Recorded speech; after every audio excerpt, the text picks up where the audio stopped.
So, fellow Asians or Super Asians for the 2007 lot, and there are only 4 great Super Asians in this room.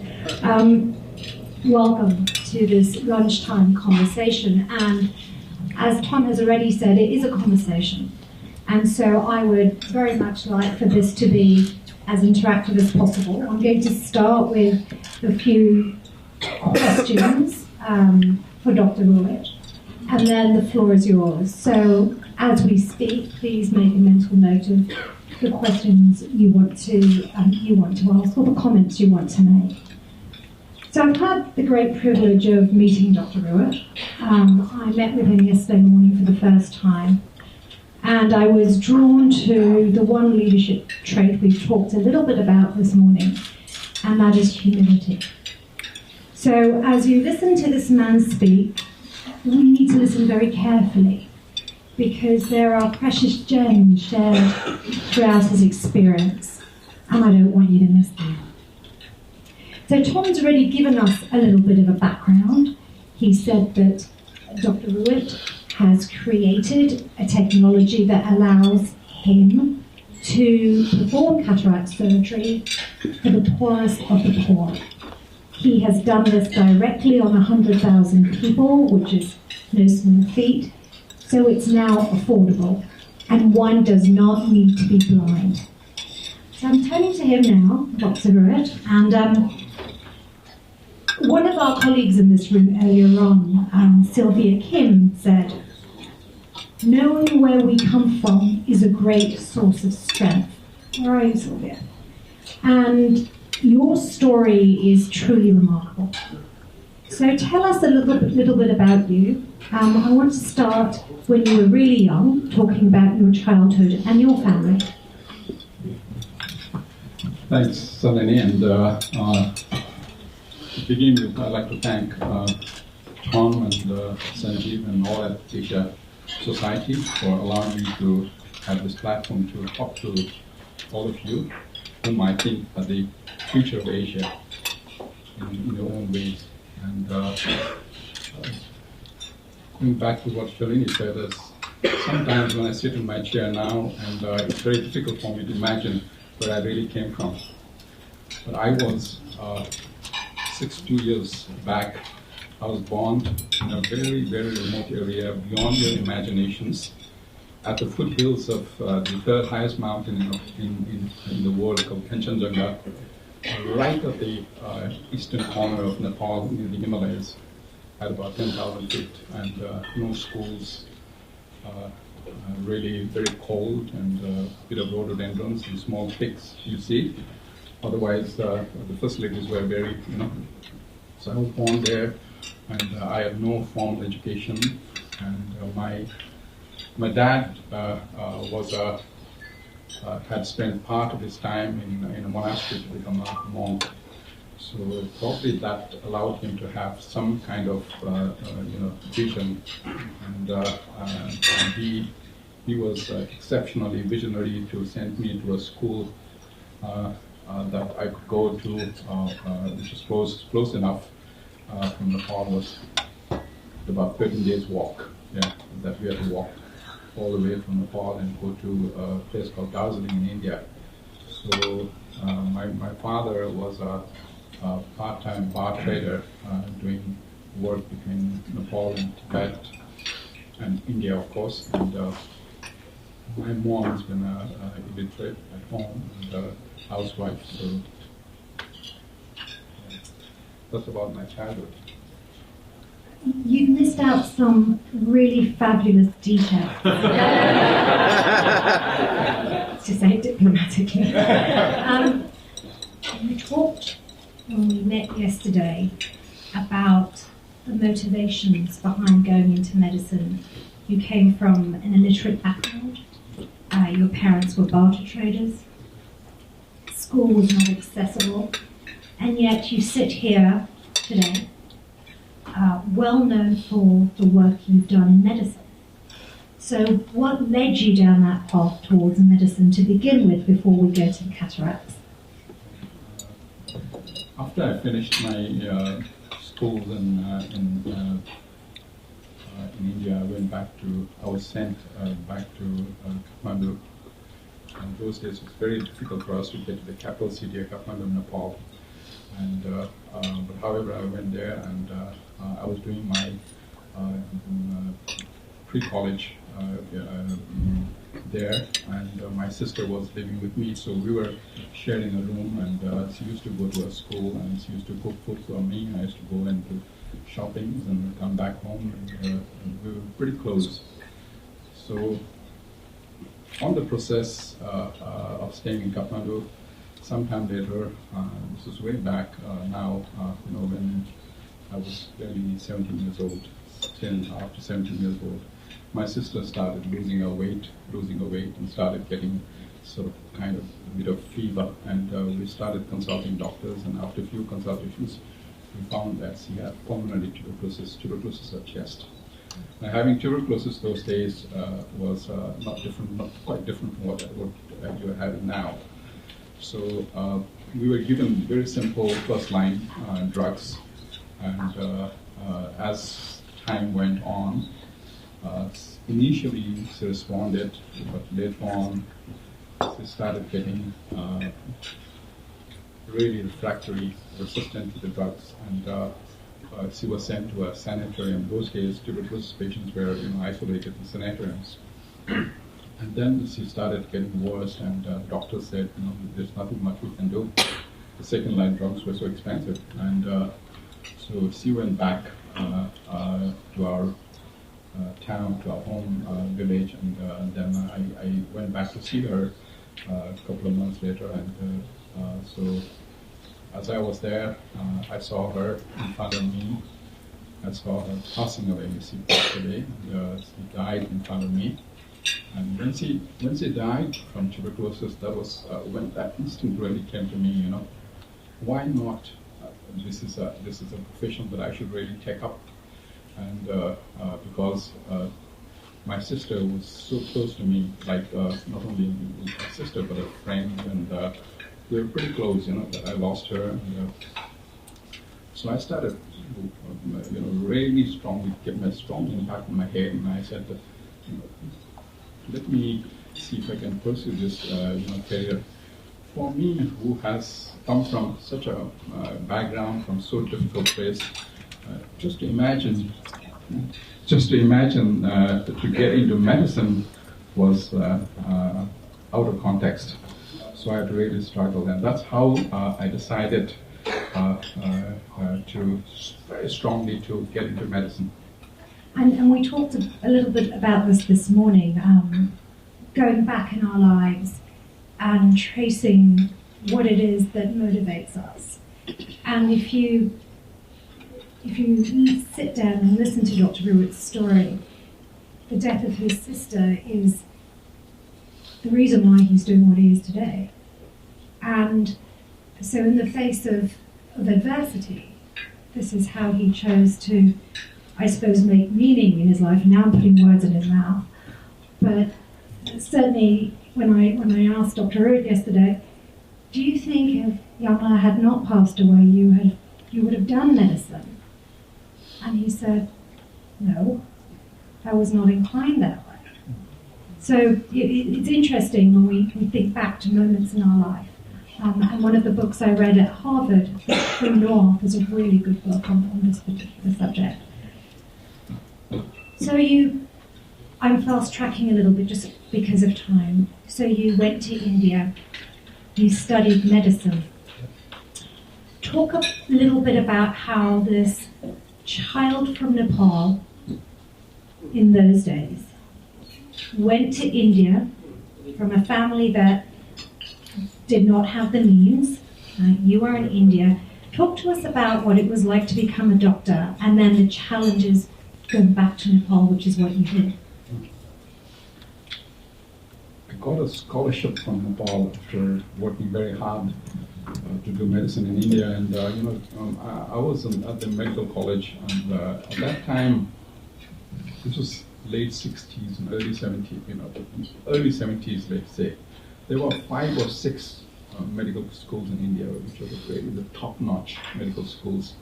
And they were all sort of British-built medical schools, and the one that I went to was King George's Medical College in Lucknow. And most of my colleagues are now in top levels in Indian hospitals. They are really spread out. And of course, now there are so many medical colleges.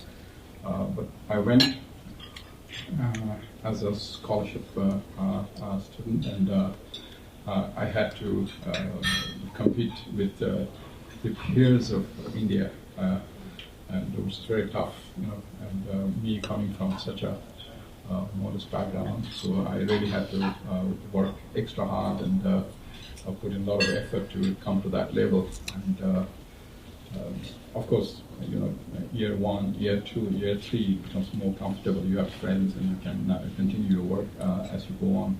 Socially, you're more acceptable. But that's how I sort of got into the medical schools. And when you went back to Nepal, when we spoke yesterday, we talked about the value of partnerships. You built relationships that have transcended the test of time. That those professional relationships have become friendships as well. What I would really love you to share about some of those networks, those professional relationships that have made you who you are, or contributed to who you are. And being an Asian person, how did they help you? This is really important question that you asked, Ms. Shalini, and I think this is where the importance of networking and developing what you call the camaraderie with your friends really works. And me coming from Asia and me coming from Nepal is particularly disadvantaged. If I was coming from some other parts of Asia, I would probably be better off. So I really needed to work extra harder than other people to get to that level. And so as I started my career as an eye doctor in 1985, I met a couple of people before that. In life, as you say, that as you face challenges, you also get opportunities. And I have been really very lucky. Destiny's provided me with a lot of partners, and one of the very important partner that I came across was in 1985, after I had come back as a young eye doctor, finishing my residency in All India Institute of Medical Science in Delhi. Those days we had no medical schools in Nepal, and so I came back from Delhi after my residency, and Delhi, it's the All India Institute of Medical Science, the top-notch training center, and so I was very lucky to get there and came back. And in 1988, when I went back as a very enthusiastic young ophthalmologist and saying what I can do in this world. So I started dreaming a lot of things, and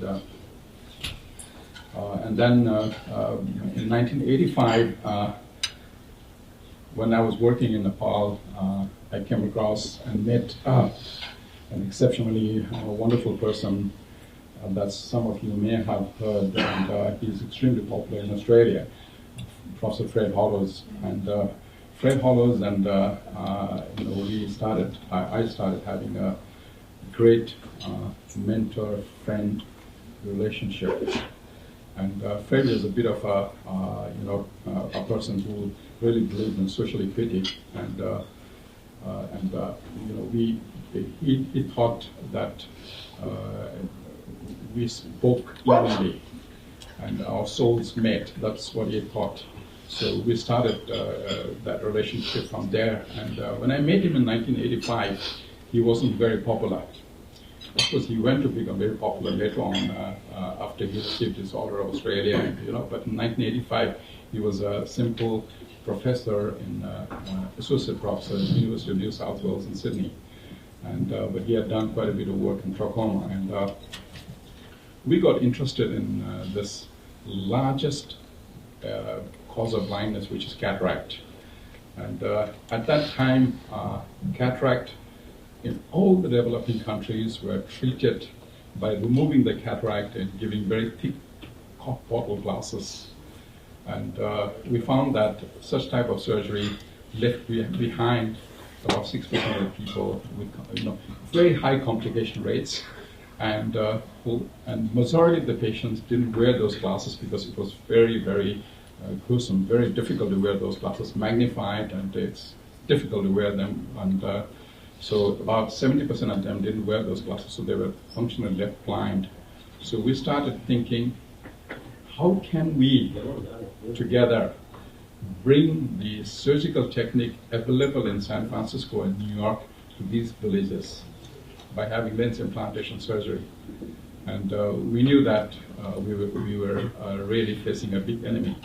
So that's, and from then on, I started developing a wonderful, sort of friendship with Fred till he died in 1992. And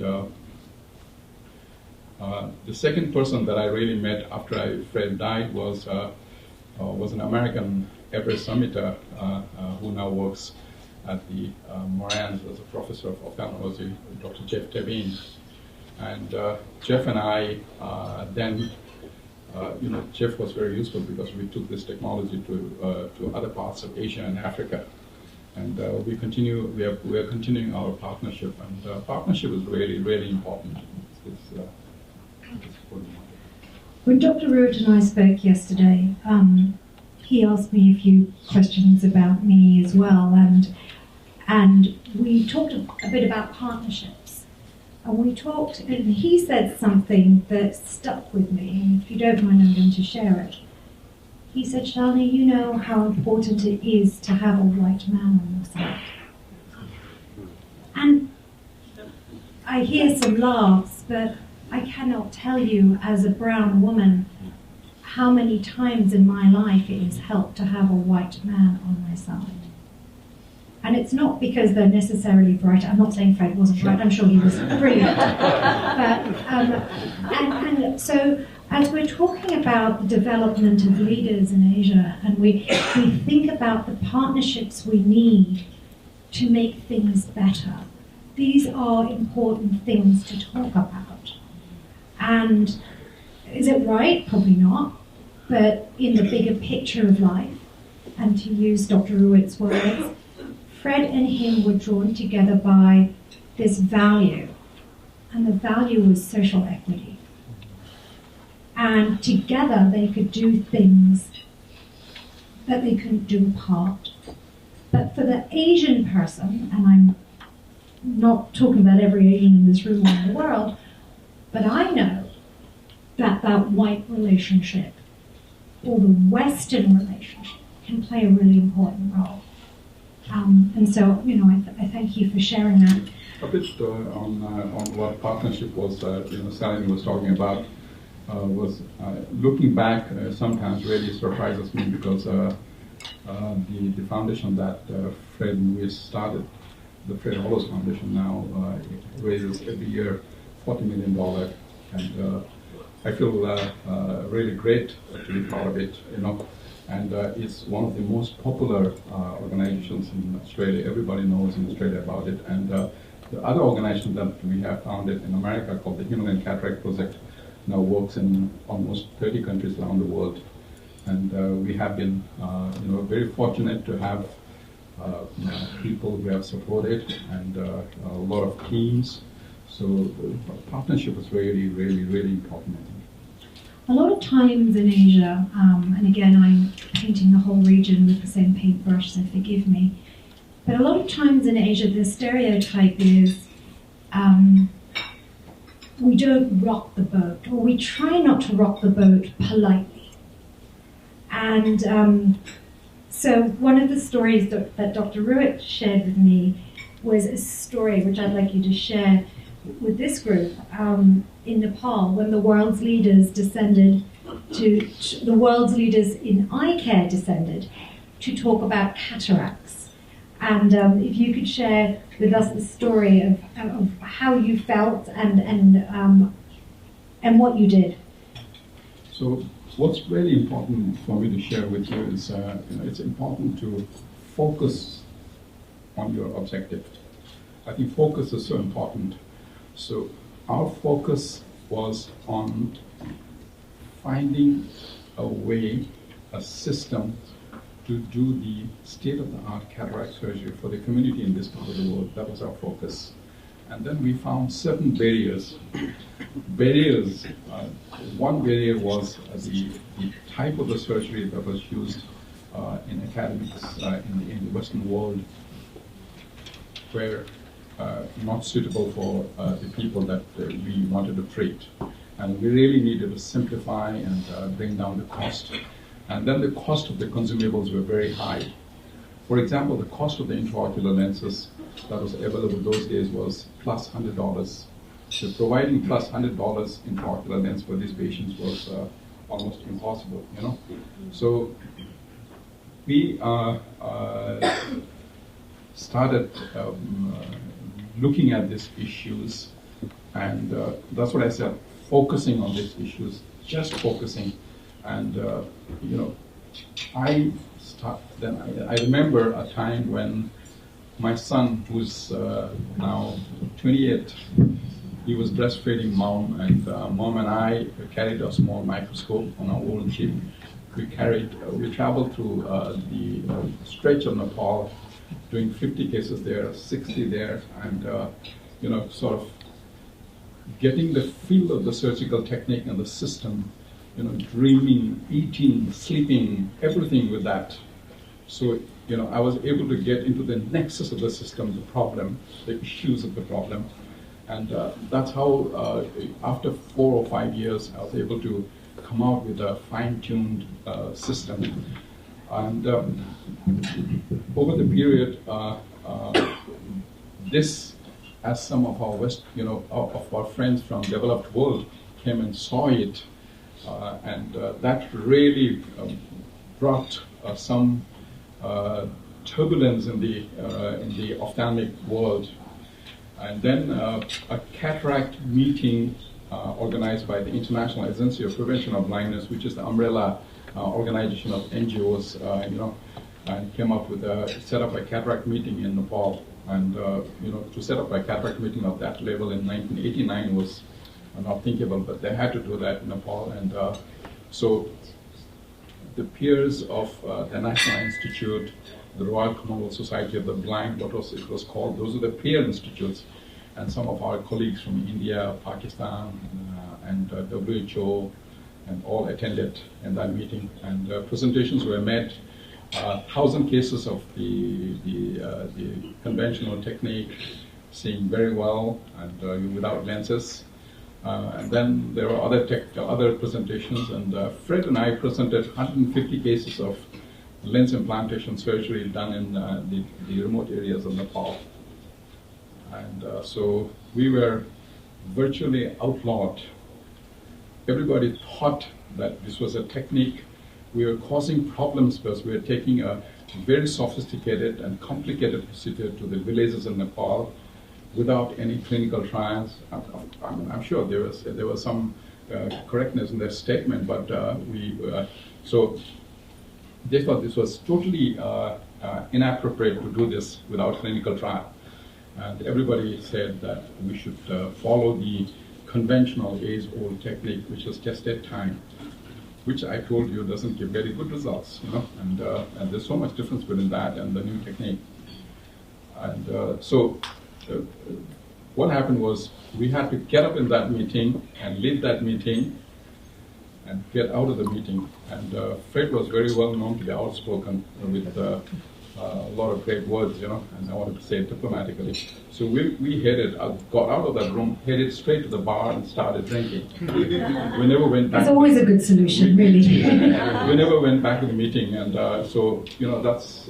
Yeah. So they boycotted this, this massive meeting. They just walked out, which is fabulous for what you were trying to achieve. I'm going to open the floor to questions and comments in a moment. But before I do, just the last question. As you look back on the life you've had, and you look at the good and the bad, what would you say has helped you most have the strength to do what you've done? So what has helped you? What has built resilience in you? I think one of the things that I keep on sharing with my children is a willpower. You really need to have good willpower, and willpower is, you can describe willpower in different ways, but willpower is so important. You're going to get up in time and do your normal things, but willpower goes much beyond that. And then, of course, focus. Like I said, focusing, and we have to understand. When you say focus, I think it's very important for you to understand your limitations when you understand focus. So then, of course, your partnership and your team. Your team is so important. I think there's a few. Yeah.